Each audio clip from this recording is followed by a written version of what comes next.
सकाळचे 10 वाजलेले. दिवसाचं रहाटगाडगं फिरायला लागलेलं. चोहीकडे माणसंच माणसं, सगळ्याच प्रकारची. भिन्न लिंगी लोकांची धावपळ, रस्त्यावरची गर्दी वाढू लागलेली. वाहनांची घाई, ब्रेक्सचे आणि हॉर्नचे कर्कश आवाज वातावरण व्यापून उरलेले. थोडी मोकळी हवा असल्याने सकाळ मात्र प्रसन्न होती. त्या सगळ्या धबधब्यातून तो निवांत चालला होता. त्याचाही धंद्याचा टाईम होता. सावळा रंग, रेखीव चेहरा, अंगावर झिरझिरीत पण हलक्यातली साडी, फ्लोरोसंट पोपटी रंगाची आणि काळा ब्लाऊज, खाली हिल्सचे सँडल्स, वर केसांचा मागे बांधलेला पण खोटा असल्याचं कळणारा अंबाडा, कपाळावर लावलेली भली मोठी लाल टिकली, तशाच रंगात भडक रंगवलेले ओठ, डोळ्यांना भसाभस फासलेलं काजळ, खांद्याला झगमगीत चंदेरी पर्स, ठुमकत चालणं, पण त्या चालण्यातला चेहऱ्यातला पुरुषीपणा न लपणारा. कटिभागावर नजर गेली तर तो स्त्रीचा नाही हे जाणवून देणारा बांधा. तो एक तृतीयपंथी होता. तो एका दुकानात शिरला. आत व्हॅनिलाच्या वासाच्या उदबत्तीचा सुवास दरवळत होता. नोकर देवांच्या फोटोची पूजा करत होता. त्यानेही तिकडं बघून हात जोडले. मग त्याने त्यांच्या विशिष्ट पद्धतीने कडक टाळ्या वाजवल्या. नुसत्या बसलेल्या ढेरपोट्या दुकानदाराने गल्ल्यात वेगवेगळ्या ठेवलेल्या नाण्यांच्या वाटीतून एक नाणं काढलं व त्याला दिलं. त्याने ते घेतलं नाही. तो घोगरट आवाजात म्हणाला, ए शेठ, मी क्या भिकारी लगता है क्या रे? रख तेरे कुछ, मेरे हाय मतले. त्यावर शेठजी नाराजीने त्याला एक 10ची नोट काढून दिली. कधी पैसे मिळायचे तर कधी नाही. कधी माल मिळायचा तर कधी भीक. लोक भीक दिल्यासारखे पैसे काढून द्यायचे. त्यावेळी त्याला काळीच कुरतडल्यासारखं वाटायचं. त्याला वाटायचं की आपण पैसे मागत असलो तरी आपण भिकारी नाही. छक्का असलो तरी आपल्यालाही इज्जत आहे. तो पुढे चालू लागला. लोक त्याच्याकडे विचित्र नजरेने पाहत. काही जण तुच्छतेने, टवाळ तरुण पोरं घाणेरड्या नजरेने. लहान मुलांना त्याचं वेगळेपण विस्मयकारक वाटत असे. बायका पाहून न पाहिल्यासारखं करीत. त्या बायकांच्या नजरेत आश्चर्य असे, दयाही अन भयही. तो एका पानटपरीवर गेला. पुढे चकाचक शंकराची पितळी मूर्ती होती. तिच्या पुढे लावलेल्या धूपकांडीचा जाडसर धूर वेटोळत फिरत होता. बाजूला सिगरेटींचा धूर. सिगरेटी फुंकणारी पोरं बाजूला सरकली. टपरीवाला त्याला आगेजा म्हणाला. तशी त्याने त्याची साडी गुडघ्यापर्यंत वर केली. व्हॅक्सिंग केल्याचं कळणारे त्याचे पाय उघडे पडले. ती धंद्याची गरज होती. देता के नाही, क्या करू और ऊपर, तो म्हणाला. त्यावर तिथे थांबलेल्या एका दांडगट पोराने याची साडी धरली आणि याला म्हणाला, चल ले ऊपर, दिखा तेरा टिकटॉक. त्यावर काळुंद्रा, डोक्याला चपचपीत तेल लावलेला टपरीवाला व बाकीची पोरं फिदी हसली. त्यावर हा म्हणाला, ए, इज्जत से बात करने का. इज्जत और तेरी, दांडगट उपहासाने म्हणाला. पावली कम साला. त्यावर याने रागाने त्या मावाल्याचा हात धरला व झिडकारला. याची ताकद पाहून तो दांडगटही जरा गप्प झाला. याने त्या टपरीवाल्याच्या तोंडावर टाळ्या वाजवल्या व घाणेरड्या त्यांच्या ठेवणीतल्या शिव्या देत तो तिथून निघाला. टपरीवाला गप बसला. त्याच्या जागी दुसरं कोणी असतं तर टपरीवाल्याने धरून हाणलं असतं. तरी जाताना तो एक डायलॉग मारूनच पुढे निघाला. धूप काय को लगाता बे, धूप लगा के रूप नाही आता. त्या विनोदावर पुन्हा बाकीची पोरं फिदी हसली. टपरीवाल्याच्या अवताराकडे पाहत तो तिथून निघाला. पण दुखावल्या मनाने. का आपल्याशी असं वागतात लोक? पुढे तो एका मिठाईच्या दुकानात शिरला. त्याने टाळ्या वाजवल्या. मालक त्याच्याकडे पाहतच राहिला. हा आपल्या दुकानात पहिल्यांदाच आलाय. त्यानं लगेच ओळखलं. तशी त्याची नजर याच्या अंगावरून वळवळत सारीकडे फिरली. याला आता अशा गोष्टींची सवय झाली होती. याने त्या आंबट शौकीन मालकाकडे नजर रोखून पाहिलं. तशी त्यांनी नजर वळवली. गल्ल्यात हात टाकला व एक 100ची नोट दिली. एकदम 100ची नोट दिसल्याने त्याचे डोळे चमकले. ती नोट त्याने काळजीपूर्वक ब्लाऊजच्या आत ठेवली. वापस आएगा ना? आना जरूर, एका वेगळ्या अपेक्षेने मालक म्हणाला. त्या हलवायाला स्वतःच्या घरातली मिठाई आवडत नसावी. त्याने ती नोट उगा दिली नव्हती. पैसा पैसा करणाऱ्या त्या जाड्याने ती नोट दिली तेव्हा त्याच्या डोक्यात त्याचा पुढचा हिशोब, पुढची वसुली होतीच. तो त्या ढेरपोट्या प्रौढ मालकाकडे पाहतच राहिला. काय करावं ते न सुचून त्याने पुन्हा एकदा जोरात टाळ्या वाजवल्या आणि तो तिथून निघाला.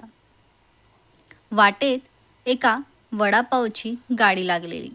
खमंग वास सुटला होता. सकाळचा चहा बटर सोडलं तर त्याच्या पोटात काही नव्हतं. पोटात कावळे कोकलत होते. काहीतरी करून तो खड्डा भरायला पाहिजे होता. त्याने ऐटीत 2 वडापाव घेतले. ते खाल्ले. पुढे चहाच्या टपरीवर एक कटिंग चहा घेतला. चहा देणारी बाई होती. नशीब तिने याला हसून कप हातात दिला. तिने काही अनुमान केला नाही की वेगळी वागणूक दिली नाही. कदाचित ती स्वतः स्त्री असावी म्हणून. पण त्याला बरं वाटलं. चहाला आलं आणि वेलचीचा मस्त वास येत होता. त्याने तो चहा मिटक्या मारत प्यायला.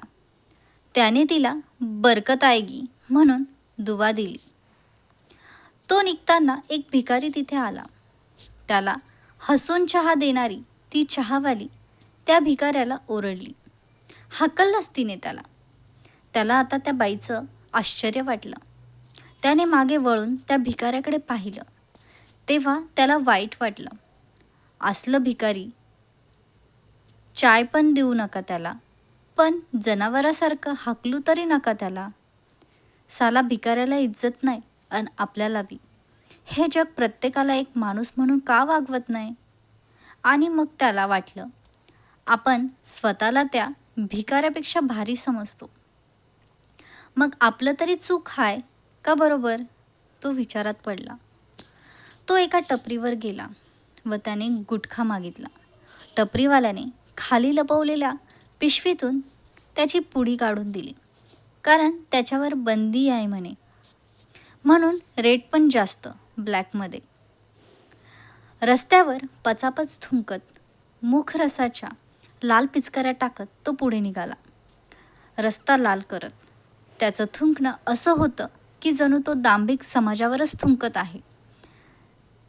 पुढे चाललाय तुच्छतेने, बेदरकारपणे. वाटेत त्याला समोरून बुलेटवर फटफट आवाज करत येणारा त्याच्याच गावातला शंकरांना दिसला. तसा तो चमकला. याला त्याच्या नजरेस पडायचं नव्हतं. नजर चुकवून तो भरभर चालू लागला. जसा गाववाला गेला तो पुन्हा निवांत चालू लागला. तो बायकांच्या चालीने चालत असला तरी त्याचं चालणं लपत नव्हतं. त्याचं सावळं शरीर नाजूक नव्हतं. तो चांगला भरलेला होता. त्यामध्ये स्त्रियांचा नाजूकपणा अर्थातच नव्हता. तो चालत राहिला. टपऱ्यांवर, अड्ड्यांवर, दुकानांमध्ये लोकांची कुचेष्टा, घाणेरडे टोमणे, घाणेरड्या नजरा झेलत.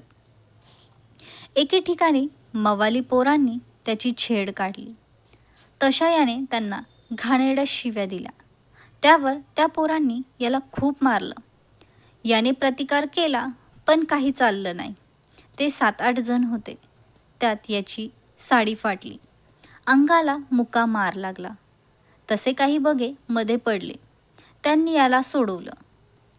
तो मानहानी झाल्यासारखा चालू लागला. हरल्यासारखं त्याला वाटलं. तो एक कुत्रा आहे, गल्ली चुकलेला, एकटा, दुसऱ्या कुत्र्यांच्या हद्दीत घुसल्यासारखा. मग त्या कुत्र्याला त्या गल्लीतली कुत्री जशी घेरतात तसं. एक घाणेरडं मळकट कुत्रं खरोखरी त्याच्या अंगावर धावून आलं. तोंड विचकत भुंकू लागलं. त्याने कसंबसं त्याला हाकललं. नशीब त्यांची गँग नव्हती. एकटा पडलेल्या माणसाला भटकी कुत्रीही घेरतात. अन ते गेलं तसा त्याने सुस्कारा सोडला. वाटेत त्याला एक तृतीयपंथीयांची दुसरी टोळी आडवी आली. ते सगळे याच्याकडे मारक्या नजरेने पाहत निघून गेले. त्याला वाटलं, आपलेच जर आपल्याला समजून घेणार नसतील तर मग सारंच अवघड आहे. ऊन वाढलं आहे, तेही चटके देत होतं. तो असाच चालत राहिला, दिशाहीन. संध्याकाळ झाली. वातावरणात पुन्हा लगबग होती. सकाळचा निवांतपणा आता हरवला होता. दिवसाचा स्वच्छ प्रकाश हरवल्यासारखा. आकाशात उगाच सुकार ढग जमले होते. उदासीचा संध्याराग आळवत. त्याच्या पुढे एक तरुण बाई चालली होती. तिच्या खांद्यावर गोंडस बाळ होतं. ते आईच्या लयीत हलणाऱ्या अबोलीच्या गजऱ्याकडे पाहत होतं. त्याला बाळाची गंमत वाटली. त्याने त्या बाळाला हात दाखवला. ते निरागस हसलं. यालाही आनंद झाला. याने तोंडाने आ आ असा आवाज काढून त्या बाळाचं पुन्हा लक्ष वेधून घेतला. त्याच्या आईला ते कळलं. तिने मान वळून आश्चर्याने रागाने त्याच्याकडे पाहिलं आणि बाळाला आणखीनच कवटाळत ती भरभर चालू लागली. तेव्हा त्याला वाईट वाटलं, अगदी मनापासून. तो चालत राहिला. दमून एका फुटपाथवर बसला. त्याच्या मनातून ते बाळ जाईना. त्या निरागस बाळासाठी तो फक्त एक माणूस होता. समाजाला नकोसा वाटणारा आणि पाहिजेही असणारा एक तृतीयपंथी नाही. म्हणून त्या बाळाची शुद्ध नजर त्याला आठवत राहिली. त्याला वाटलं, सगळे असेच निष्पाप काळजाचे असते तर. पण ही दुनियादारी चालली नसती ना. त्याला पुन्हा वाईट वाटलं. अंगावरचे ते कपडे फेकून द्यावेसे वाटले. त्याला खूप चीड आली. स्वतःची, परिस्थितीची. काय ही आपली बदतर जिंदगी, का जगूच नाही? त्याने वैतागून डोकं खाजवलं. उघडी पडलेली पाठ उगा खाजवली. डोक्यात विचार तुंबले की तो असाच इथे तिथे खाजवत राही. त्याला तो एक चाळाच लागला होता. त्याने सरळ ब्लाऊजमध्ये हात घातला आणि करा खाजवून घेतलं आणि हात वेडेवाकडे करत विचित्र आळस दिला. सूर्याची किरणं तिरकी होत गायब झाली. अंधार पडला, वाढू लागला. आता मघाचे चुकार ढग आणि मोकळं आकाश दोन्ही एकच झालं.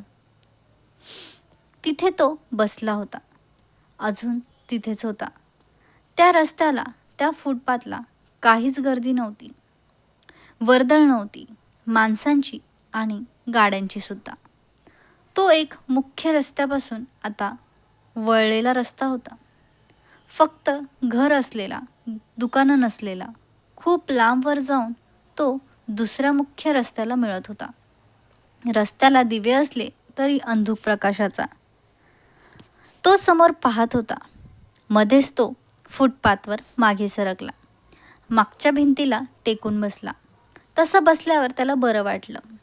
अंगातला ताण कमी झाला आणि विचारांचं ओझंही कमी झाल्यासारखं वाटलं. पण भिंत खडबडीत होती. त्याच्या आयुष्यासारखीच. ती टोचू लागली. तसा तो तिथेच लवंडला. वर असलेल्या पिंपळाच्या फांद्या पाहत, वाऱ्याच्या झुळकेने हलत असलेल्या पानांकडे पाहत. मध्येच पानं हलली की वर चंद्र दिसत होता. किती शांत वाटत होतं जीवाला. पण सकाळच्या माराचं अंग दुखत होतं. शरीराची ठसठस जास्त होती की मनाची ते सांगणं अवघड होतं. आयुष्यही इतकं शांत असतं तर किती बरं झालं असतं, त्याला वाटलं. तो आठवणींमध्ये हरवला. त्याच्या डोळ्यात पाणी आलं.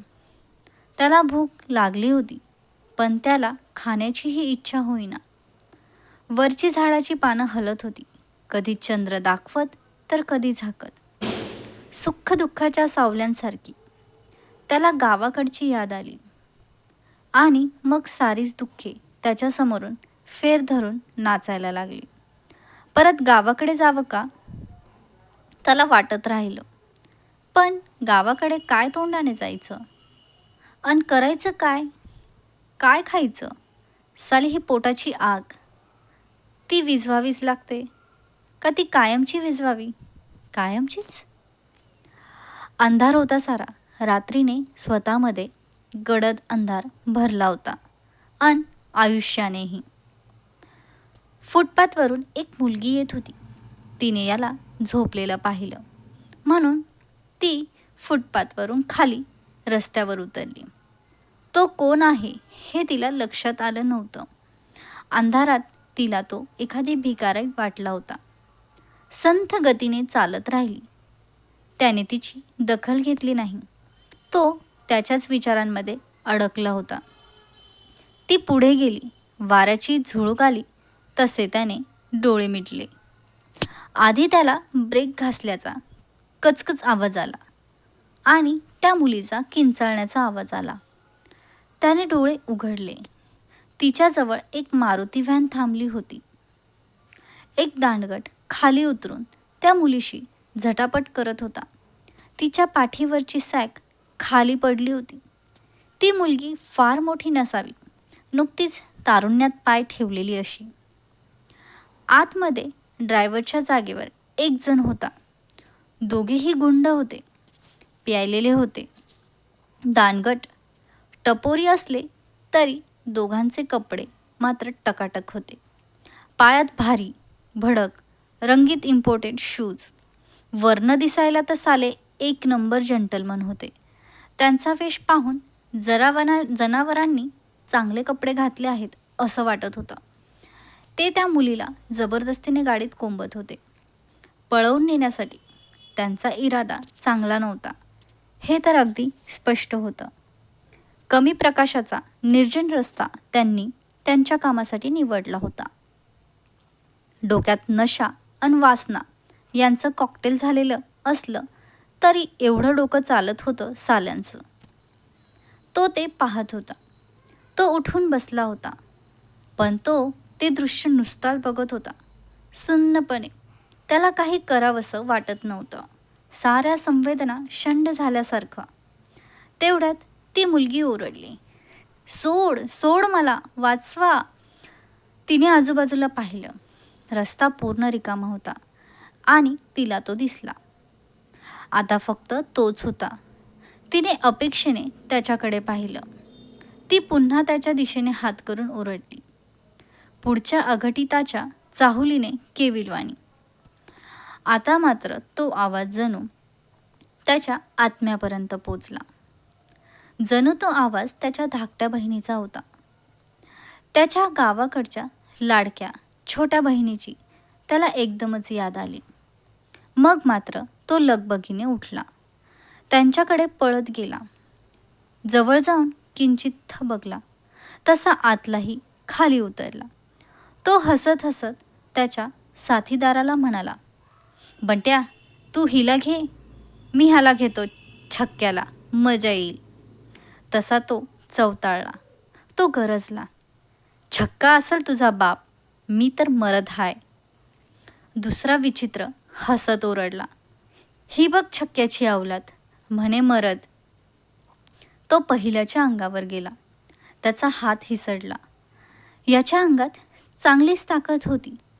पहिला धडपडत जाऊन खाली रस्त्यावर आडवाच झाला. याची ताकद अन आवेश पाहून दुसरा जरा गडबडला, पण तरी याच्या अंगावर आला. पोरगी बाजूला होऊन ते पाहत होती.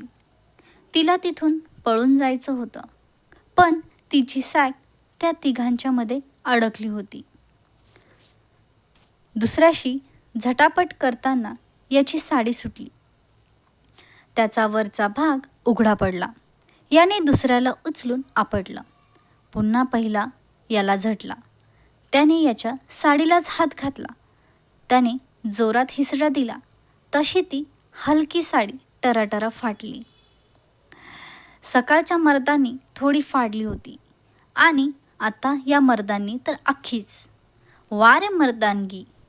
काही झालं की स्त्रियांना विवस्त्र करायचं, ही यांच्या मर्दानगीची सीमा. त्याने तिरमिरीत स्वतःच ती साडी सोडली आणि भिरकावून दिली. जणू त्याने त्याचा तो अवतारच भिरकावून दिला होता. नकोसा, वर ब्लाऊज आणि खाली परकर अशा वेशात तो उभा ठाकला. तसा दुसऱ्याने व्हॅनमधून कोयता काढला. तो कोयता उगारून ह्याच्या अंगावर आला. ह्याने प्रसंगावधान राखून खाली पडलेली एक झाडाची फांदी उचलली. त्या गुंडाने केलेला वार चुकवला व त्याला एक तडाखा दिला. कोयता खणखणीत खाली पडला. त्याने फांदीने त्या दोघांना मारायची सुरुवात केली. एकदा ह्याला एकदा त्याला तो त्वेषाने फटके मारतच होता. त्याचं डोकंच फिरलं होतं. जणू तो सगळ्या पुरुष जातीवर सूड उगवत होता. पुरुषांकडून जे जे सोसले त्याची जणू तो परतफेड करत होता. आता हातात हत्यार म्हणून त्यांची भाईगिरी, त्यांच्याकडे हत्यार म्हणून ते पुरुष. त्यांचं हत्यार बाजूला पडलं.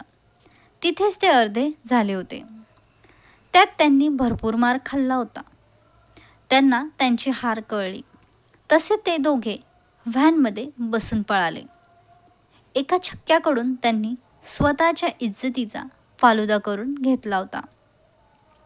लांब जाणाऱ्या गाडीमध्ये पाहून तो ओरडला, मरद हाय मी, छक्का नाही. त्याच्या त्या ओरडण्यात त्याचं सारं दुःख एकवटलेलं होतं. आया बहिणींची अब्रू लुटता साल्यांनो, छक्क्यांची अवलाद तर तुम्ही हाय. आणखी रागाने तो पुढे म्हणाला, मला हिजडा म्हणतेस साले, ही दुनियाच हिजडा हाय. माझ्यासारखी खोटी, पर मी मनाने तर खोटा नाही. आता त्याने त्या घाबरलेल्या रडणाऱ्या पोरीकडे पाहिलं. ती एक गरीब घरातली तरुण, अगदी साधी पोरगी होती. सर्वसाधारण दिसणारी, अंगानेही कृश. तिच्या अंगावर कपडेही अगदी साधे होते. एक अगदी स्वस्तातला बदामी रंगाचा टॉप तिने घातलेला होता. वर एक कळकटलेला पांढरा स्कार्फ. त्याने तिची सॅक उचलली, तिला दिली. तो म्हणाला, ताई तू घाबरू नग आणि हिथं थांबू बी नग. रिक्षा धर आणि जा घरला. कोण होते ते? माहिती नाही, ती म्हणाली आणि ती अंग चोरून चालायला लागली, रडतच. तसा तो तिच्याबरोबर चालायला लागला. ती पुन्हा बिचकली, उगा आकसली. मी सोडतो तुला मेन रोडपर्यंत, मला घाबरू नग. अगं परिस्थितीनं हा धंदा करतोय, पैशासाठी, पोटासाठी. मी तसा नाही ग, पुरुषच हाय मी खरा. दुसरी लाईन भेटली नाही मला आणि हा धंदा आलाय कर मला. नवखाच हाय मी. मगापासून तो पुरुषी दमदार आवाजात बोलत होता. धंद्याच्या टायमाचा तो घोगरट आवाज आता गायब होता. त्या आवाजात सच्चेपणा होता आणि तो खरं बोलत होता. शहरात येऊन काहीच जमलं नाही तेव्हा त्याने हा खोटेपणाचा मार्ग स्वीकारला होता. एकाने त्याला ही धंद्याची लाईन दाखवली होती. त्याला आधी कसं तरी वाटलं होतं, पण नाईलाजाने त्याने ते स्वीकारलं होतं. दिवसभरासाठी फक्त. रात्री तर तो पुरुष होताच. अन इथे ओळखणारं कोणीच नव्हतं. मायबाप नव्हते. मायने हे असलं विपरीत पाहिलं असतं तर तिने याला झोडूनच काढला असता. ती त्याच्याकडे अविश्वासाने पाहत होती खरी, पण तिला थोडा धीर आला होता. तिला त्याची सोबत आधाराची वाटू लागली. घडलेल्या प्रसंगातून, बसलेल्या धक्क्यातून ती थोडी सावरली होती. ते दोघे भरभर चालत होते. पुढे एके ठिकाणी लाईटचा नक्षीदार खांब होता. त्याला 4-4 दिवे होते. त्या भरपूर प्रकाशात तो विचित्र दिसत होता. एक तृतीयपंथी पण पुरुषी, पूर्ण उघडं पडलेलं ब्लाऊज, खाली परकर, त्यात तो विचित्र दिसत होता. तिची नजर त्याच्याकडे गेली. त्याने ते पाहिलं तेव्हा तो संकोचला. साडीच्या चिंध्या झाल्या साल्या. साडीच्या काय, आयुष्याच्या चिंध्या झाल्यात, तो उद्वेगाने स्वतःशीच म्हणाला. ती त्याचं दुःख पाहत राहिली. एक रिक्षा आली. त्याने हात केला. डांबरट रिक्षावाल्याने त्याच्याकडे पाहिलं व तो निघून गेला. त्याला ही बॅद नको होती. तो म्हणाला, मी इथंच थांबतो. तुझ्यावर लक्ष देतो. तू पुढे जाऊन रिक्षा पकड. मी हाय तर हे साले थांबणार नाहीत. रिक्षाने ती एकदमच विचारात पडली. त्याच्या ते लक्षात आलं. तो फुटपाथवर राहिलेली त्याची पर्स घेऊन आला. त्याने पर्समध्ये हात घातला. आत काही नव्हतंच तर देणार काय. त्याने शेवटी स्वतःच्या ब्लाऊजमध्ये हात घातला. हाताला आलेली सकाळची 100ची नोट काढली. ती नोट बघताना क्षणभर तो विचारात पडला. ती शेवटची नोट होती. ती गेल्यावर रात्री खायचे वांदे ठरलेले होते. पण क्षणात त्याने ती नोट तिला दिली. ती संकोचली तशी त्याने ती नोट तिच्या हातात कोंबली. ती त्याच्याकडे पाहत राहिली. डोळे पाण्याने डबडबले. कोण कुठला हा? आपल्याला मदत केली, आपली आबरू वाचवली. त्यात हा तृतीयपंथीयांच्या वेशातला पुरुष. त्यात त्याचं हे असं चांगलं वागणं तिला कशाची संगतीच लागत नव्हती. तसा तो म्हणाला, ताई जा आता, ती बघ पुढं रिक्षा. तिनं त्याच्याकडे एकदा पाहिलं. थँक्यू, ती पुन्हा म्हणाली. ती त्याच्याकडे पाहत काही विचार करत राहिली. त्याचा अंगावर साडी नसलेला ब्लाऊजमधला उघडा अवतार दिसायला काहीतरी विचित्र वाटत होता. तिने आता पहिल्यांदाच त्याच्याकडे निरखून पाहिलं. जरी तो पुरुष असला तरी पदर नसलेला त्याचा देह चांगला वाटत नव्हता. तिला ते बरं वाटलं नाही. तिच्या मनात स्त्रीसुलभ लज्जेची भावना निर्माण झाली. पटकन तिने तिचा मळका स्कार्फ काढून त्याला दिला. तो त्याने घेतला व अंगाभोवती गुंडाळला. तिने पुढे जाऊन त्या रिक्षाला हात दाखवला. ती थांबली. जाताना ती परत म्हणाली, तू कसा आहेस हे मला महत्त्वाचं नाही. तू माझी इज्जत वाचवलीस, ही गोष्ट माझ्यासाठी मोठी आहे. थँक्यू दादा.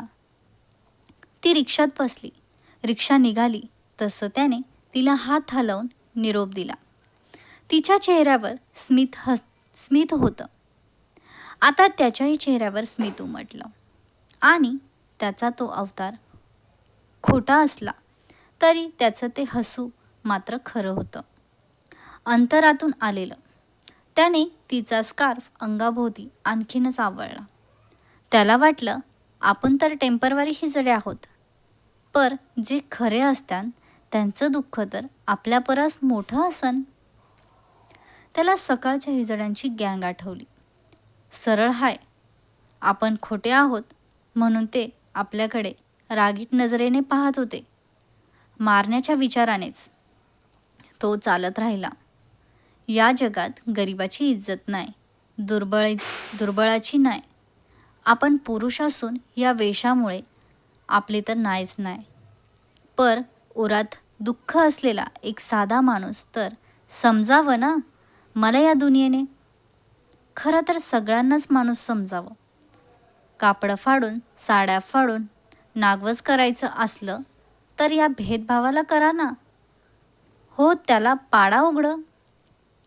पुढे एक चौथरा होता. त्यावर अगदी छोटं देऊळ. समोरून एक माणूस येत होता. देवा म्हणून तो भक्तिभावाने पाया पडला. कुठला देव आहे हे जाणून न घेताच, पण तो देव नसून ती देवी होती. मरियाई. गल्लत तर होतेच माणसाची. माणूस एखादा विचार करतो आणि तोच खरा मानून चालतो. त्या मुलीचं शेवटचं वाक्य त्याने पुन्हा आठवलं.